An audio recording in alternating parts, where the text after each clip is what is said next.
Este conversatorio ha sido organizado por el Centro Henry Hazlitt y además la Facultad de Ciencias Económicas de la Universidad Francisco Marroquín.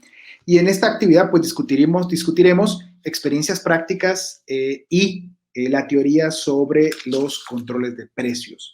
Tengo el gusto de contar con 3 amigos y 3 grandes académicos para discutir sobre el tema. El primero que voy a presentar es mi amigo Daniel Fernández, que es doctor en economía y director del UFM Market Trends, que todos conocerán. Además es profesor de economía de la Facultad de Ciencias Económicas. Contamos además con Nicolás Birsi, que es doctor en Ciencias Políticas y Sociología, y además es el director ejecutivo del Centro de Estudios Económicos y Sociales, CES. También es profesor de la Facultad de Ciencias Económicas. Y además contaremos con Paul Boteo, que es director ejecutivo de la Fundación Libertad y Desarrollo y también es profesor de la universidad, y creo que se va a añadir un poquito más tarde porque tuvo algunos problemas técnicos. Bienvenidos, Dani, bienvenido, Nicolás. Gracias. Estamos aquí. Gracias. Muchas gracias por aceptar nuestra invitación y la dinámica va a ser un conversatorio, no tenemos presentaciones, algo que conversábamos pues todos los economistas, creo yo, digamos, hace relativamente poco, es el acuerdo gubernativo que emite el presidente Yamatei y que firma él, el ministro de Economía, sobre los controles de precios, invocando un artículo de la Constitución donde dice que la salud pública es un bien público, ¿no? Y posteriormente, por el tema del coronavirus, se recetan 32 productos, precio tope, y algo específico y concreto es que lo decreta en función solamente del estado de calamidad, que entiendo está vigente hasta el 5 de octubre, ¿no? El último estado de calamidad aprobado hasta el 5 de octubre, y hasta ese momento es que los precios topes van a estar vigentes para, como les digo, 32 productos que en teoría sirven para tratar la emergencia del coronavirus. Digo en teoría porque al final, digamos, sabemos que no hay un tratamiento único y que algunas cosas funcionan, otras no funcionan, en fin. Entonces, para empezar esta conversación, pues habría que recordar la parte teórica, ¿no? Es decir, ¿qué es un sistema de precios y para qué funciona? Y la pregunta, digamos, es si el voluntarismo, digamos, de un gobernante puede sustituir lo que Hayek llamó en algún momento la maravilla de todas las maravillas, que es el sistema de precios. Y para quien quiera empezar a conversar sobre este tema específico. Pues, bueno, dale. Yo creo que es más que obvio. La teoría lo dice, la experiencia lo comprueba, que controles de precios no funcionan. Lo último que debería hacer un gobierno es intervenir para fijar precio. Eso no solo en Guatemala, sino en cualquier lado. Lo que tú decías, Clinton, que sí, bueno, si un gobernante puede sustituir el mecanismo de precios que se determina en el mercado, imposible. Cuando un precio tope, un precio tope es un precio político, igual que un precio mínimo, un salario mínimo. Cuando discrepan con el precio real del mercado, o van a crear escasez, ¿sí? Es difícil justificar la imposición de precios tope. Lo bueno es que tiene fecha de expiración, por lo que estabas comentando antes. Sí, en el acuerdo gubernativo dice, ¿verdad?, que esto va a durar mientras dure la emergencia, digamos, del estado de calamidad aprobada hasta el 5 de octubre, si mal no entiendo. Dani, ¿por qué crees que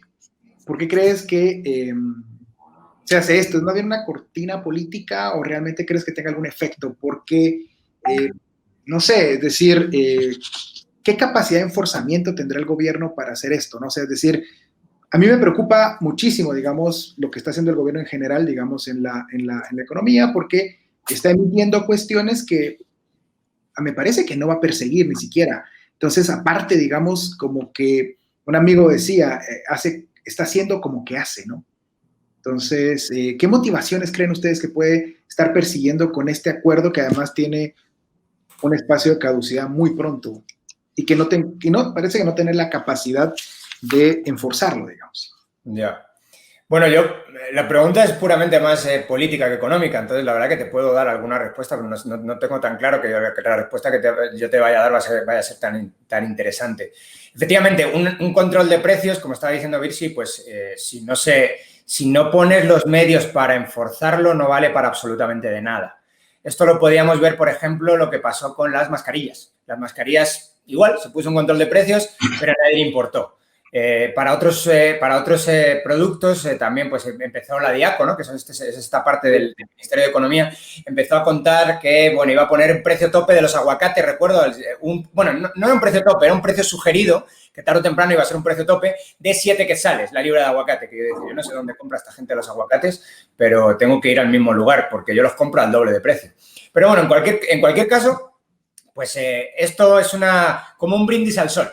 Probablemente todo el mundo sabe lo que es un brindis al sol, ¿no? Pues hago un brindis a la nada, a nadie. No vale para absolutamente nada porque no pretendo enforzarlo. Entonces, si no se pretende enforzar, pues bueno, pues eso, pues los brindis al sol son brindis al sol, no valen para nada y está muy bien. En el caso de las mascarillas no lo hicieron, en el caso de los aguacates que estaba contando antes no lo hicieron.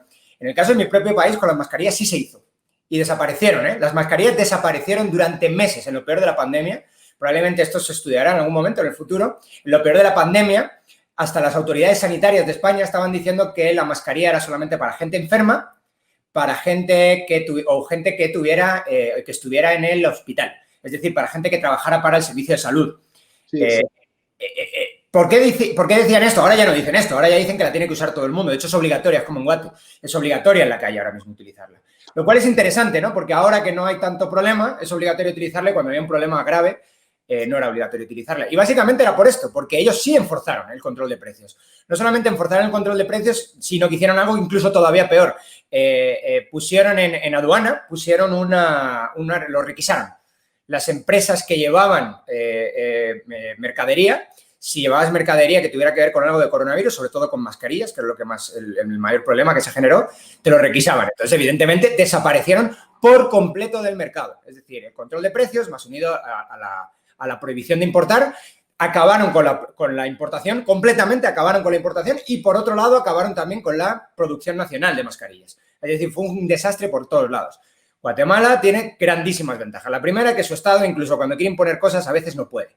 En el caso de los controles de precios, creo que ese es el brindis al sol. Quiero poner un control de precios de las mascarillas, no puedo controlar a toda mi población, apenas controlo pues los lugares con población urbana y no del todo, o sea, los lugares de las grandes masas urbanas, ¿no? Ciudad de Guatemala y alguna otra pequeña ciudad en el interior. No controla mucho más. Entonces, la gente ve que hay necesidad de mascarillas y produce ellas las mascarillas. Nadie te para eso. Si te paran en España produciendo mascarillas, lo mismo te meten, o sea, te cae bien duro la administración pública. Entonces, en este sentido, pues qué bueno que aquí no se pueden hacer esas cosas, porque si no hubiera habido ese desabastecimiento y probablemente nos hubiéramos podido cuidar mucho menos que lo que pasó en España. Para el tema concreto de los medicamentos, me temo que puede ser un problema, pues, depende de qué quieran hacer, ¿no? Si al final no lo quieren enforzar no pasa nada, pero si sí lo quieren enforzar será un problema grave. ¿Por qué será un problema grave? Bueno, pues porque los medicamentos, una parte importante de ellos son importados. Y con poner más vigilancia en las aduanas, que esto no es tan costoso como poner vigilancias en cualquier esquina de la ciudad donde se puedan vender mascarillas, o sea, es más factible hacer esto, esto sí puede generar un problema. Esto sí puede generar un problema de desabastecimiento en los precios. Ahora, sobre el precio concreto, lo que estoy viendo es que, o el precio concreto de estos medicamentos, pues habrá que analizar medicamento por medicamento. Clinton al principio contaba que había 30 y tantos, ¿no? 32. 32. Bueno, sí. Es posible también que el brindis al sol sea tan fuerte que simplemente hayan puesto un precio del mercado, que no lo sé, ¿eh? No he hecho un análisis todo lo detallado que a mí me gustaría haberlo hecho para el tema de los medicamentos, pero bueno, en cualquier caso, si hubieran puesto un precio para un medicamento, no sé, pongamos la caja de aspirinas a 200 quetzales, pues, o a 300, pues no pasa nada, porque es un precio mínimo muy, muy por encima del precio de mercado. Entonces, bueno, habrá que analizar concretamente cada medicamento que está ahí en esa lista. De hecho, precio tope, ¿no? No mínimo. Y, por ejemplo, tengo la lista y la citromicina, es que la que compré en algún momento cuando he tenido algún problema de salud, parece que están, no te lo puedo asegurar, pero parece que están más o menos alrededor del precio de mercado. Y eso nos lleva a una pregunta económica, digamos, es decir,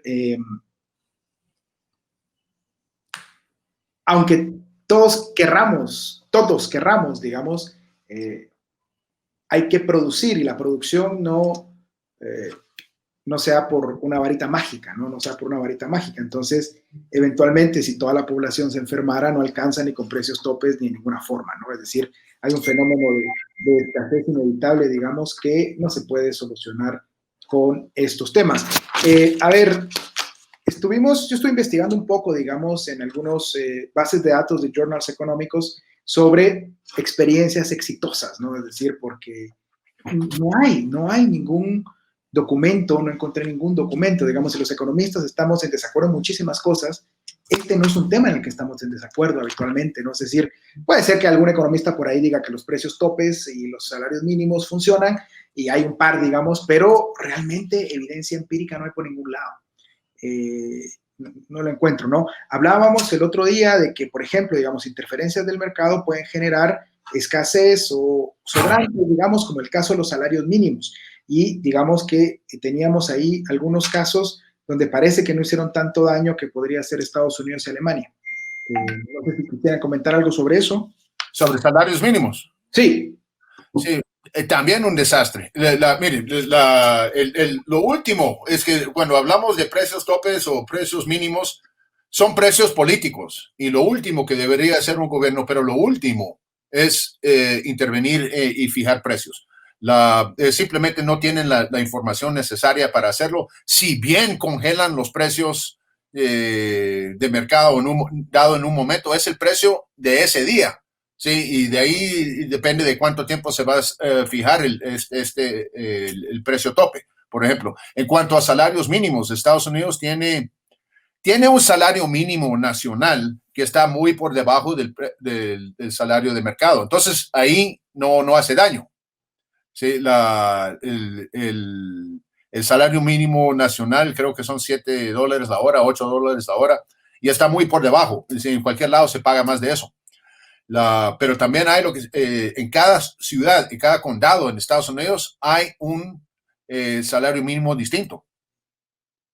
Sí, entonces de hecho, sí, el salario mínimo federal, digamos que la última vez que yo lo vi estaba como en 6 algo, pero creo que lo han subido. Y, por ejemplo, digamos, California tiene un estatal que era relativamente más alto, pero hay muchos estados que lo tienen al mismo nivel que el federal, y entiendo que es por debajo del salario de equilibrio, ¿no? Pero ahora lo están cambiando, lo están poniendo en $15, $20 la hora. ¿Y qué está pasando en esas localidades donde hicieron eso? Bueno, cerraron los restaurantes, de inmediato se fueron a los suburbios donde no aplica ese salario mínimo. Entonces están perdiendo bastante empleo, están perdiendo bastantes empresas, lugares como Portland, San Francisco, y ha sido un real desastre.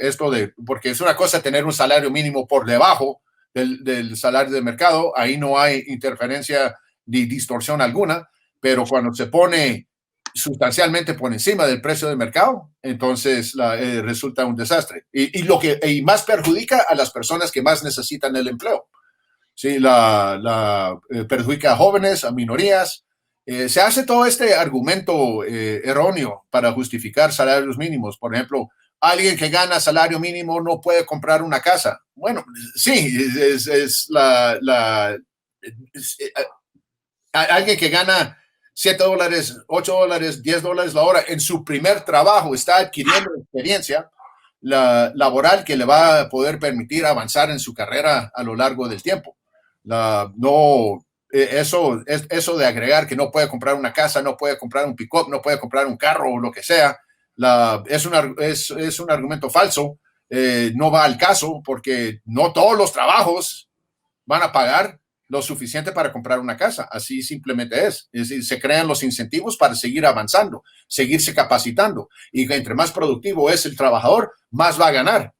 Sí, yo no sé de dónde sacan que esta gente que tiene 50 años, 60 años, ya 30 años en el mercado laboral, no están ganando el salario mínimo. No están ganando, pero los que sí se perjudican cuando se fija un salario mínimo por encima del precio de mercado es desempleo. Sí, y el desempleo que más pega a la gente que más necesita trabajar, los jóvenes. Sí, muy bien. sobre ese tema hay que entender que al final, sobre todo quizá en Guatemala, ¿no? Se intenta vincular mucho la canasta básica con el salario mínimo. Entonces se habla eso de que una canasta básica tiene que servir para, pues, un salario mínimo tiene que cubrir la canasta básica y 2 salarios deberían cubrir la canasta ampliada para que, bueno, podamos vivir todos bien.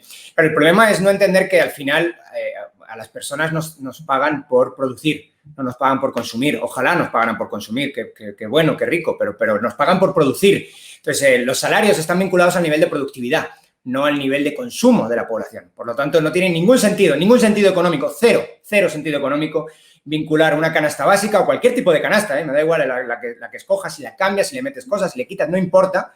Lo que hay que vincularlo es con la producción de los trabajadores. Entonces, lo que tenemos que procurar, y así pasa, y es esta evidencia empírica sí es bastante clara. Allí donde allí donde la productividad de los trabajadores es más alta, los salarios de los trabajadores son más altos. Entonces, aquí no hay trampa ni cartón. O sea, aquí la ley puede hacer poco. Es como si yo quisiera poner una ley en la que, pues, mañana pongo que la gravedad no funciona. No importa. Bueno, yo puedo poner una ley en la que diga que el salario mínimo va a ser lo que sea. El salario de mercado va a ser otro, y si el salario de mercado es otro, se quedará la gente en desempleo, o, en caso de Guatemala, claramente se ve que se queda en la informalidad. Esto depende del grado del enforcement del Estado. Cuando el Estado tiene un grado de enforcement alto, pasa lo que pasa en el sur de Europa. Hay desempleo, desempleo, nadie consigue empleo, es imposible. Cuando el grado de enforcement es bajo, como es en Guatemala, lo que ocurre es un traslado, un mercado negro, ¿no? Un traslado de todos esos trabajadores que podrían estar protegidos por la legislación guatemalteca y que no están protegidos por la legislación guatemalteca. La poca seguridad jurídica que da el Estado de Guatemala no los cubre. Entonces, tenemos que tener en claro que muy bien, como estaba contando Virsi, los salarios mínimos, que es otra intervención de precios, es otro control de precios, es el precio mínimo. Esos salarios mínimos lo que van a provocar siempre en todo lugar va a ser ese desempleo o subempleo. Como les decía al principio, Paul es director ejecutivo de la Fundación Libertad y Desarrollo y además es profesor de la Facultad de Ciencias Económicas y del Centro Henry Hazlitt. Desde hace bastantes años, ¿no? En las dos. Entonces, Paul, para darte un poco el contexto de lo que hemos hablado, hemos tratado de hablar un poco sobre la función del sistema de precios, ¿no? La función del sistema de precios y su interferencia. Hemos hablado un poco de los salarios mínimos y vamos a empezar a hablar de los precios topes. Si tú quisieras hacer alguna contribución sobre, contigo discutíamos hace algunos días sobre el tema de dónde está la evidencia empírica de que los precios topes o alguna interferencia de mercado funciona en alguna circunstancia. La hemos buscado y no aparece. Y di el contexto un poco del acuerdo gubernativo 130-2020, donde el gobierno ha fijado precios fijos hasta el 5 de octubre de algunos medicamentos para la supuesta lucha contra el coronavirus. Bueno, gracias, Clinton. Qué gusto, Daniel, Nicolás. La verdad es que efectivamente yo creo que aquí podemos plantear un análisis que muchos lo plantean y que es la justificación posiblemente para este precio tope. Por ejemplo, se dice que el mercado de medicinas en Guatemala no es competitivo, que es un mercado, digamos, en donde básicamente hay cierto nivel de interferencia en el sentido de que hay que aprobar ciertas patentes, hay que aprobar ciertos registros sanitarios, y que de alguna forma es el hecho de que se tengan que hacer ese tipo de registros. Hay de alguna forma instituciones, hay agendas que evitan que esa medicina sea pues registrada rápidamente y que por tanto es un mercado poco competitivo. Incluso comparan algunos que el precio de la medicina en Guatemala es más alto de lo que es en otros países, en México, en El Salvador o en otros países.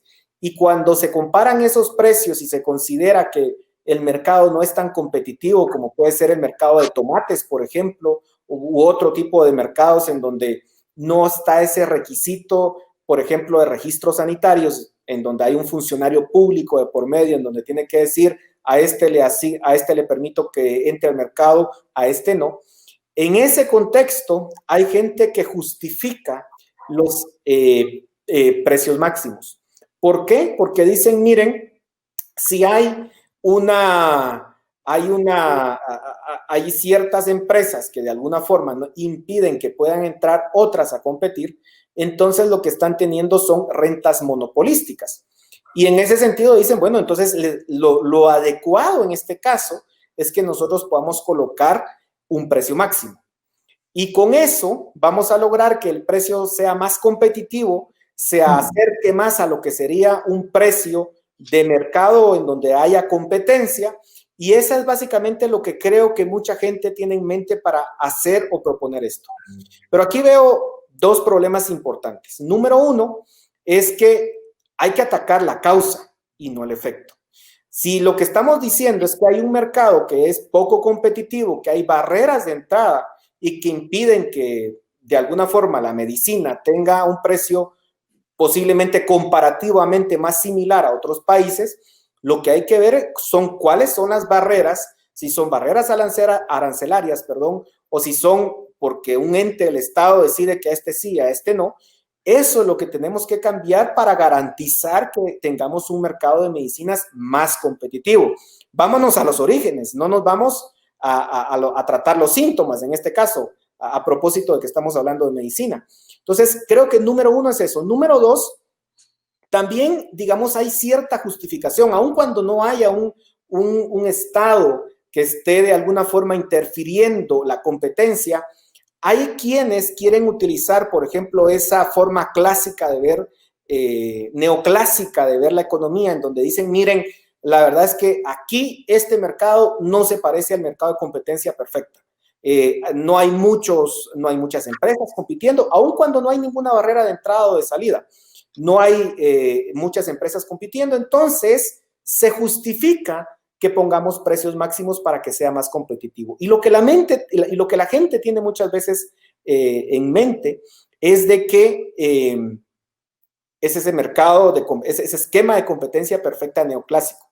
El problema es que ese es un error, porque si nos vamos a la evidencia empírica, por ejemplo, lo que hicieron en Venezuela en su momento, y comenzaron a decir, no, miren, este mercado no es tan competitivo, aquí se justifica que pongamos precio máximo y seguramente no vamos a causar escasez, que es lo que causa siempre, o carestía o desabastecimiento, que es lo que causan los precios máximos, y lo vamos a lograr porque son mercados poco competitivos. No vamos a provocar desabastecimiento.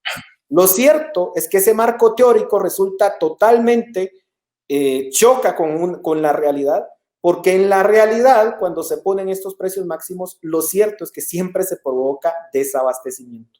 Y creo que contigo hablábamos, Clinton, que no encontramos un solo caso de éxito de precios máximos, aun cuando la gente quiere hacer esos precios, ese esquema, digamos, neoclásico, y piensan que porque se ve bonita la grafiquita y porque qué bonito, ¿verdad? Eso se aplica en la realidad. Y es un tremendo error cuando la gente no compara o no contrasta esto con la realidad. La realidad nos muestra que siempre, sin excepciones, los precios máximos son un error. Muchas gracias, Paul. No sé si Dani o Nicolás quieren decir algo sobre ese tema. Sí, bien interesante. Gracias, Paul. Milton Friedman decía, mira, los economistas no saben muchas cosas, pero de las pocas cosas que sabemos es que los precios máximos causan escasez y los precios mínimos causan sobreabundancia. Entonces, estamos hablando ahora concreto de medicinas, precios máximos, pues causarán escasez, con las aclaraciones que hemos hecho antes, ¿no? Depende de dónde pones el precio también y de si lo enfuerzas o no. Y los precios mínimos, que es el salario, que es el que estábamos hablando antes, pues causas abundancia del factor trabajo. Hay una cosa que a mí me interesa mucho, una crítica que se le suele hacer mucho a la economía es que los economistas no nos ponemos muy de acuerdo, ¿no? No hay grandes verdades en los que los economistas, digamos, de cada 10 economistas, 10 están de acuerdo en esto, es dificilísimo. Curiosamente, este es uno de esos casos. Este es uno de esos casos donde los controles de precios, según las encuestas que se hacen a economistas, dependiendo también, ¿no?, del momento que la hagas, pero te dicen entre el 70 al 80% de los economistas te dicen, sin ambajes, sin duda ninguna, los controles de precios no funcionan. Algunos te dicen, funcionan en algunas circunstancias muy extremas.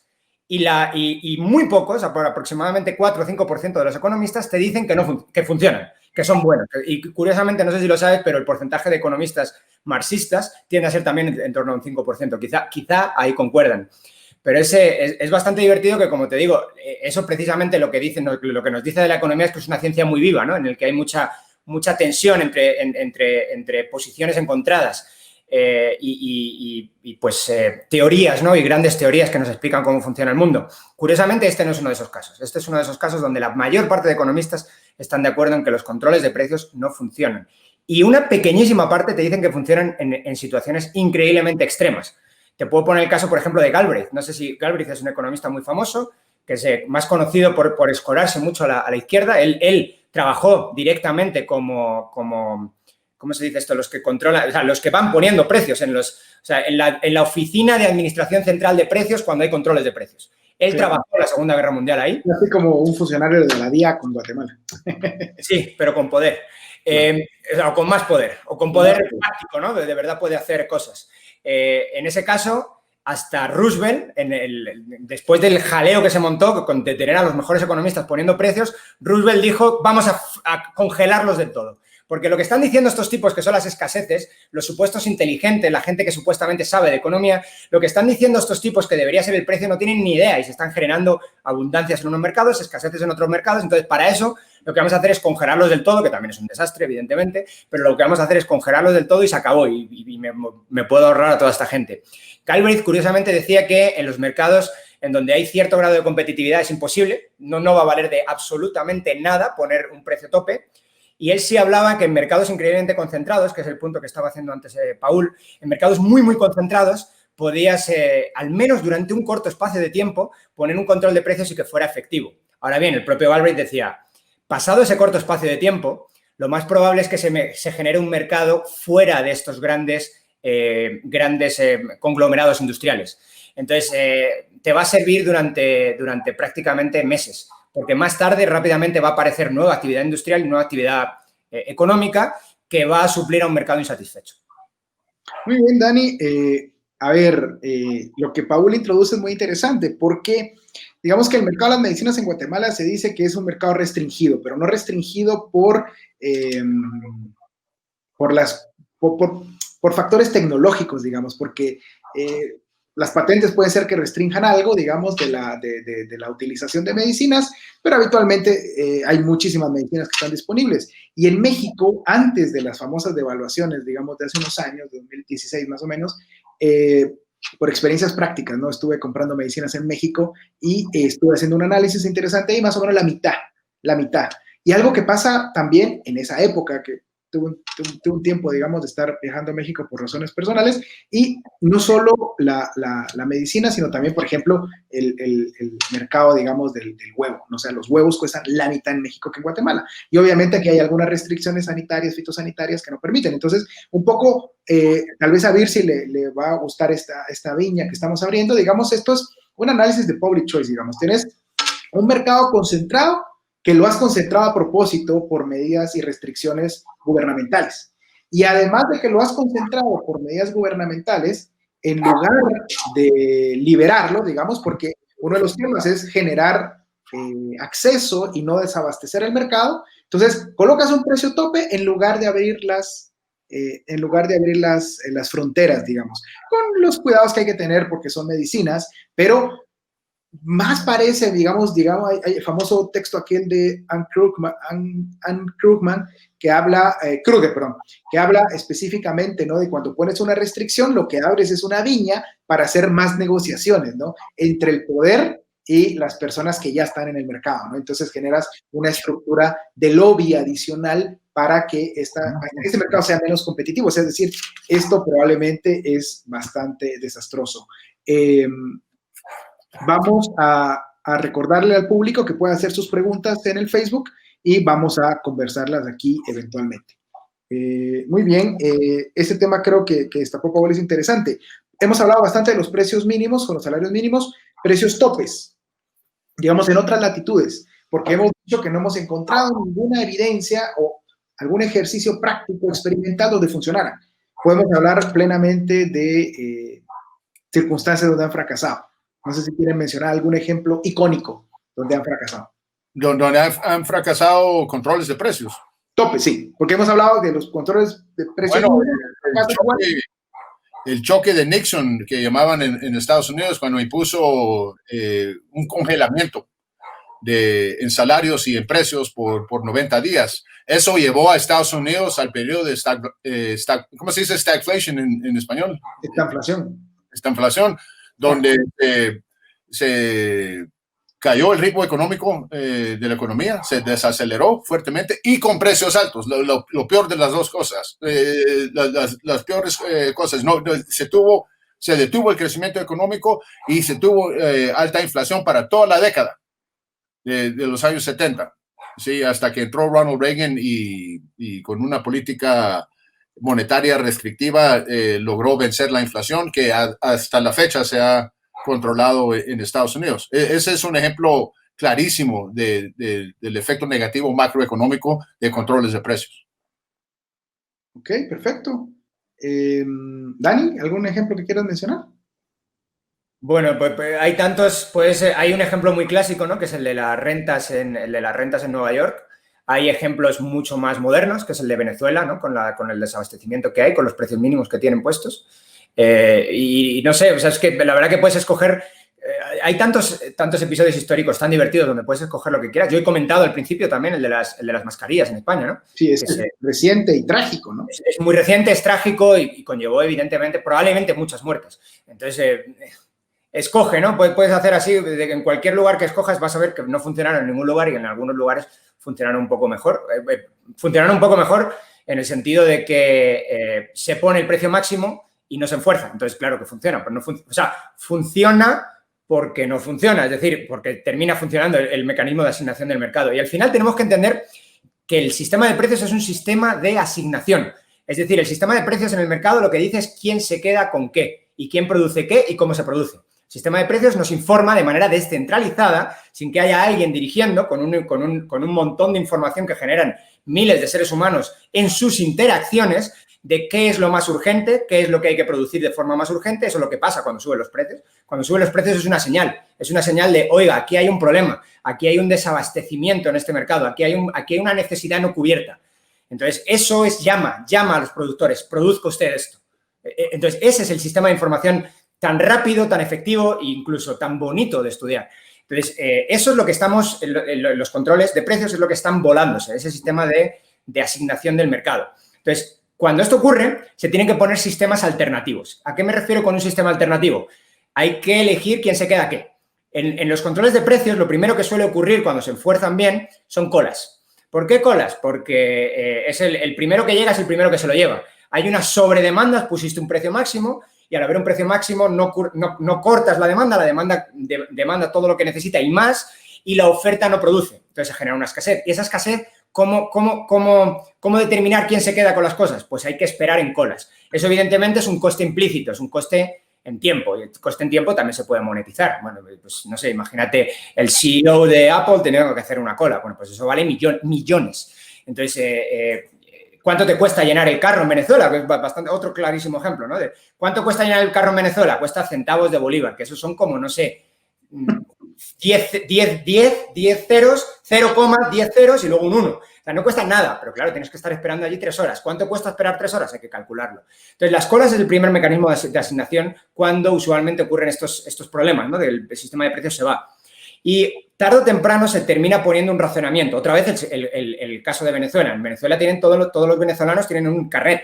Y en el carnet le dice que puedes acceder, no sé exactamente las cifras, pero puedes acceder a tanta leche a la semana, puedes acceder a tanto arroz a la semana, a tanto pollo a la semana y no puedes acceder ni a un gramo más. Solamente a eso.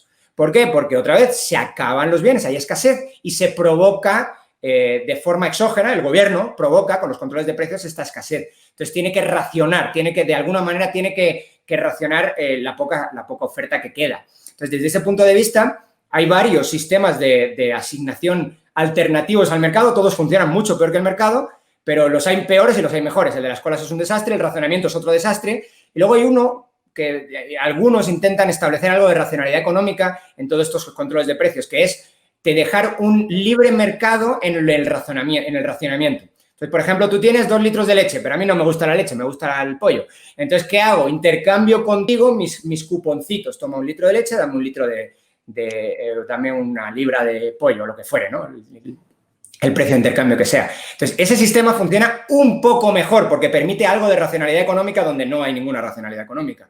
Pero bueno, en cualquier caso está sistema de precios como mecanismo de asignación increíblemente eficiente a millones de años luz todos los demás y luego dentro de todos los demás los hay peores y los hay mejores. Hay un excelente ejemplo histórico, Clinton, si me permiten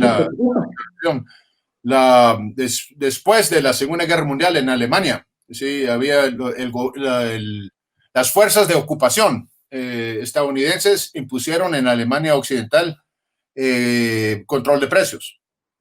Sí, había tremenda escasez, tremendo control de precios. Ludwig Erhard finalmente liberó el sistema de precios, se dispararon los precios por todos lados y finalmente dentro de muy poco tiempo se volvió a una normalidad económica y a la que hoy se refiere el milagro económico alemán.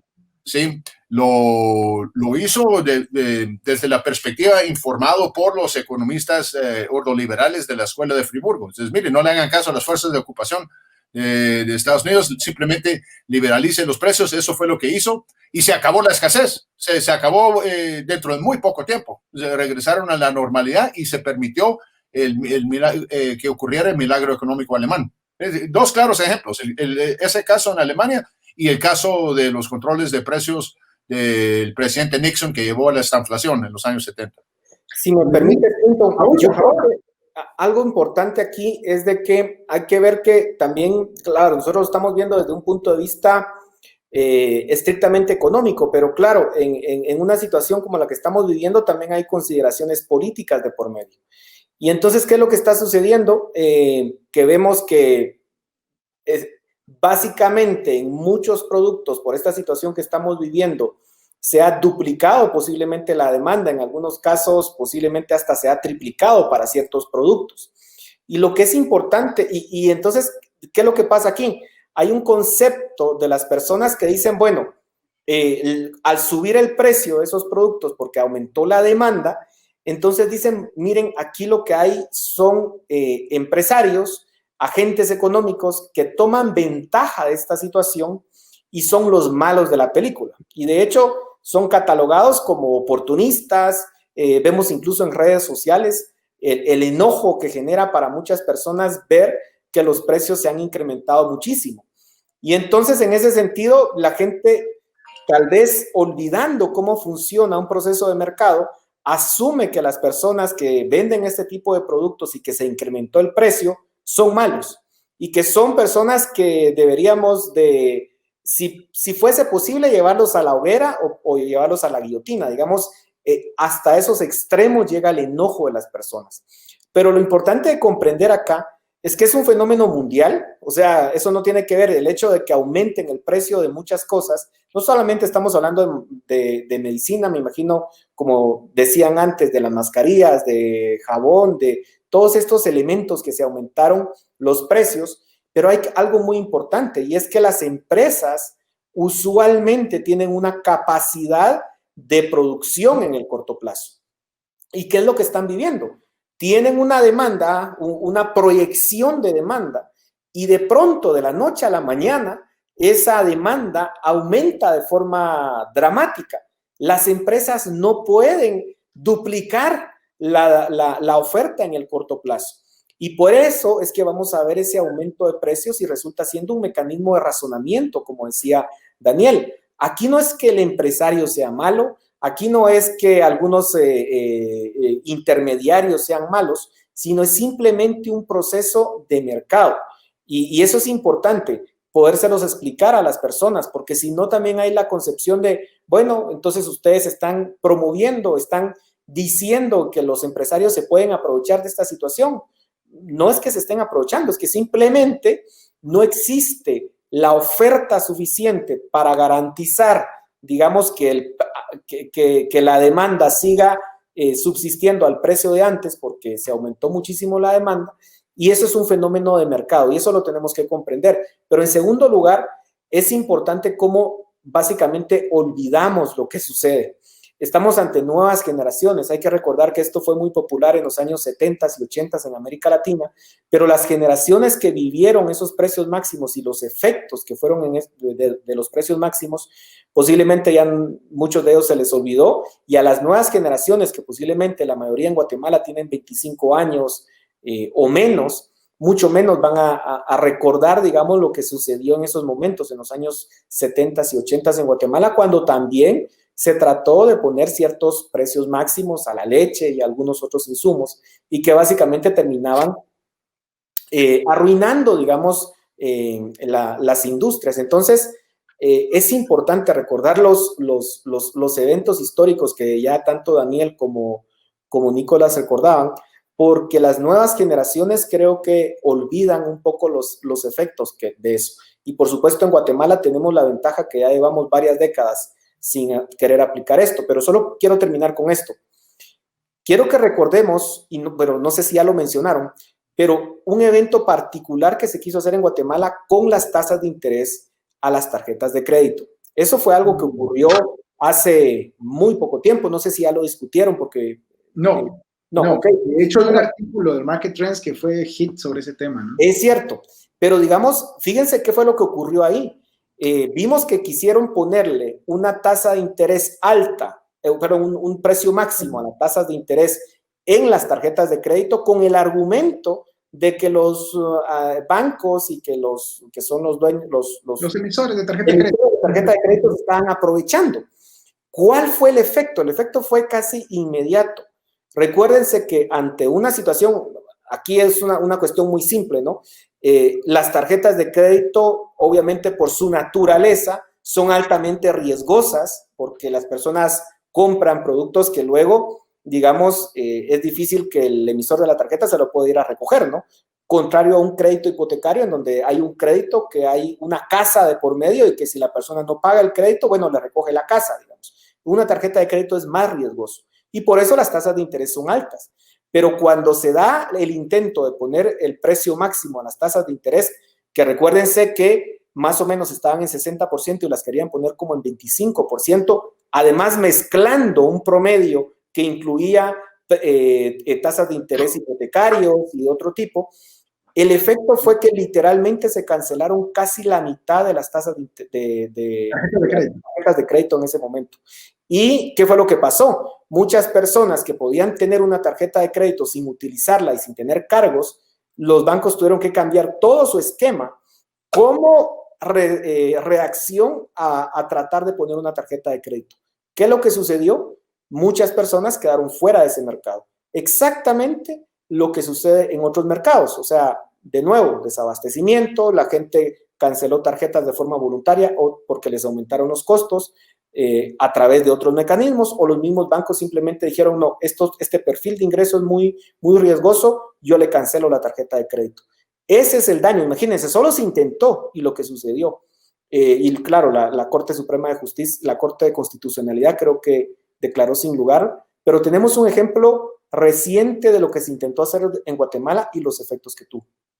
De hecho, sí, es muy buen ejemplo, Paul, y tal vez, digamos, antes de pasar a las preguntas, que tengo varias aquí, que vamos a conversarlas en un momento, tal vez el ejemplo de las mascarillas en Guatemala, digamos, en Guatemala no se hizo lo que se hizo en España, ¿no? No se pusieron precios topes a la mascarilla, hasta donde yo recuerdo, y tampoco se confiscó, que digamos lo que hicieron en España, muy parecido a lo que han hecho en Venezuela, de poner precios topes y confiscar si violas la norma, eso es destructor, digamos, para la economía.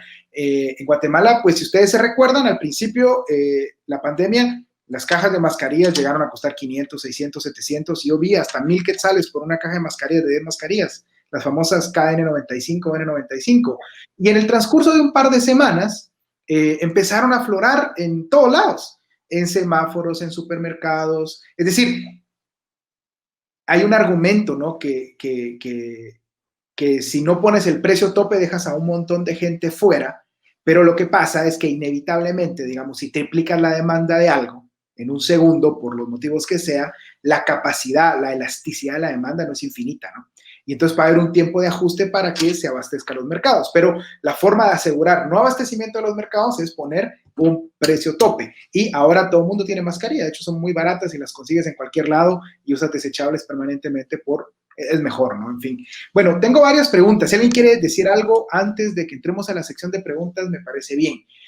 Me preguntan aquí que va un poco también en sintonía con la noción de emergency power de los gobiernos en situaciones de extrema emergencia. Y entonces, la pregunta va, digamos, específicamente a si en los controles de precios funcionaron alguna vez, digamos, para todos, ¿no? También para mí, por ejemplo, la Segunda Guerra Mundial. Si alguna vez tuvo algún efecto positivo los controles de precio. Y esto nos puede llevar también a otra discusión, digamos, que si entre los poderes de emergencia que las teorías liberales aceptan, deberían de aceptar de alguna u otra forma estos emergency powers, porque fíjense, puede ser por muchos motivos. De hecho, Hayek habla de emergency powers y la pregunta es si debería de ser control de precios y si los liberales y los libertarios, que no son lo mismo, están de acuerdo o no están de acuerdo con controles de precios. Por ahí podríamos discutir esto. Y después tengo otras preguntas. Okay. Bueno, Sí, yo no sé si el ejemplo de la Segunda Guerra Mundial es replicable y sería el modelo de referencia para controles de precios. Estamos hablando de una guerra total, ¿sí? Entre los países libres y los países fascistas. Era una guerra a muerte. Había se racionaban los productos porque toda la producción se dedicaba a la producción militar. Entonces se puso de más baja prioridad la economía de consumo. Sí, entonces no sé si ese es el modelo de referencia que se debería de tener. Miren, se hizo durante la Segunda Guerra Mundial, entonces hagámoslo siempre. No creo. Sí, y además, digamos, inclusive los controles de precios en la Segunda Guerra Mundial, los países, digamos, Estados Unidos, digamos que su territorio per se no tenía guerra, igual no es que hubiera abundancia de nada, ni que estuvieran los mercados regulados, porque los insumos estaban dedicados para material bélico, ¿no? Entonces, Ani. Sí, bueno, hay un caso de estudio que es curioso, quizá es el más, o donde más aplicación podría tener un control de precios, si es que tuviera alguna, que es el caso de las, ¿cómo se dice esto? Los cercos a las ciudades, asedios en caso de guerra. Por ejemplo, lo habitual, pero ya evidentemente no, porque ya no hay asedios, porque yo sepa ya no hay asedios, pero en un asedio lo habitual es racionar la comida. ¿Por qué es habitual racionar la comida? Bueno, porque puedes imaginar en el momento en el que estás haciendo un asedio, te cierras completamente y eres incapaz de recibir comida de fuera y muy probablemente tampoco de producirla. Entonces, en ese momento, quizás el único momento donde se te puede ocurrir que es racionar la comida. Pero probablemente fuera de ahí no se me ocurre ningún caso. Las guerras modernas ya no conllevan este tipo de acciones y probablemente es el único caso de estudio donde yo he visto, bueno, quizá tiene algo de sentido, el único caso de estudio. Más allá de eso, ni siquiera en una guerra mundial, ni siquiera en una guerra mundial tiene sentido porque a no ser que, en una guerra mundial tienes producción y tienes necesidad de asignar esa producción a unos consumidores o a otros. Entonces, ni siquiera ahí creo que tenga mucho o demasiado sentido. Entonces, yo el único caso de estudio que considero relativamente interesante es ese. Luego, los economistas hablan de que los controles de precios son más interesantes hacerlos para controlar la inflación, que es otro desastre. Algunos economistas, no digo los economistas, algunos economistas, y usualmente no son estos que estamos hablando liberales. Se establece lo siguiente, sabemos que, y esto lo sabemos al menos desde Friedman, en general los austríacos podrían estar también bastante de acuerdo, que desde el momento en el que tú tocas alguna variable monetaria hasta que tiene efecto en los precios, pasa tiempo. Sin embargo, los efectos en la actividad económica tienden a ser más rápidos. Entonces, hay como un lag, ¿no? La variable tarda en ajustarse, sobre todo precios. Entonces, se dice lo siguiente, cuando tenemos inflación alta y queremos hacer un programa para controlar la inflación, se aduce que lo mejor es controlar los precios en el corto plazo hasta que el efecto de la expansión monetaria o de cortar esa expansión monetaria o de cortar la expansión, la política monetaria, tenga efecto sobre los precios. Entonces, durante ese tiempo, que es un tiempo que se supone que es relativamente corto, menor a año y medio, tendría sentido incluir controles de precios. Yo no creo que esto sea cierto, ni mucho menos, y de hecho el ejemplo que antes, me parece que lo ha puesto Virsi antes, el ejemplo de Nixon en el año 71, ¿no? Puso controles de precios en principio para esto, para tener una política monetaria mucho más restrictiva. Curiosamente, lo que pasa es lo contrario. Como tienes controles de precio, la necesidad de tener una política monetaria restrictiva empieza a desaparecer, o no sé si desaparece, pero sus efectos negativos se ven menos, al menos en el corto plazo. Por lo tanto, pues provocó que tuviéramos que esperar otros, no sé cuándo lo hizo Reagan, pero otros 9 o 10 años para ver de verdad un corte o una política monetaria restrictiva, porque precisamente los controles de precios provocaron que la política monetaria expansiva incluso se llegara en algunos periodos a ser mucho más expansiva que antes, solamente que se notaba mucho menos en los precios porque aquello que estás midiendo está controlado. Entonces, el ejemplo que ponen los economistas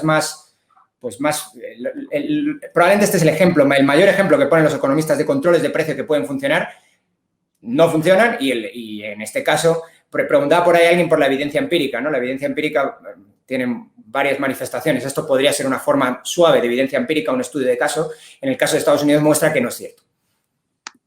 Muy bien, Dani. Paul, ¿quieres decir algo o pasamos a otra pregunta? No, yo creo que, a ver, ¿qué es lo que se necesita en un estado de emergencia? Lo que se necesita es, como muy bien indicabas, Clinton, es que las empresas tengan la señal de producir más. Y en una situación como la pandemia, porque muchos dicen, mire, estamos en una situación que sucede cada 100 años. La última vez sucedió literalmente hace 100 años y afectó a todo el mundo. Digamos que sí estamos ante una situación que podemos catalogar inusual en la historia de la humanidad. Y entonces muchos dicen, bueno, dado que es una circunstancia tan grave, entonces podríamos tener esta incentivo a poner un precio tope. Lo que pasa es de que, como muy bien indicabas, Clinton, el punto aquí es si lo que queremos es, si el objetivo es que la gente tenga acceso a este producto y que sea accesible, lo que tenemos que mantener es esa señal de que el precio está alto. Fíjense que el precio está alto. ¿Qué es lo que le está diciendo a los productores? Bueno, produzcan más, entren a este mercado. Si el gobierno lo que quiere, por ejemplo, en el caso de las mascarillas, hubiese tomado la decisión de un precio máximo, entonces no tendríamos el nivel de abastecimiento que tenemos ahorita, porque seguramente entonces, a pesar de que la señal es la demanda se incrementó, el precio aumentó, entonces hay que meterse a ese mercado.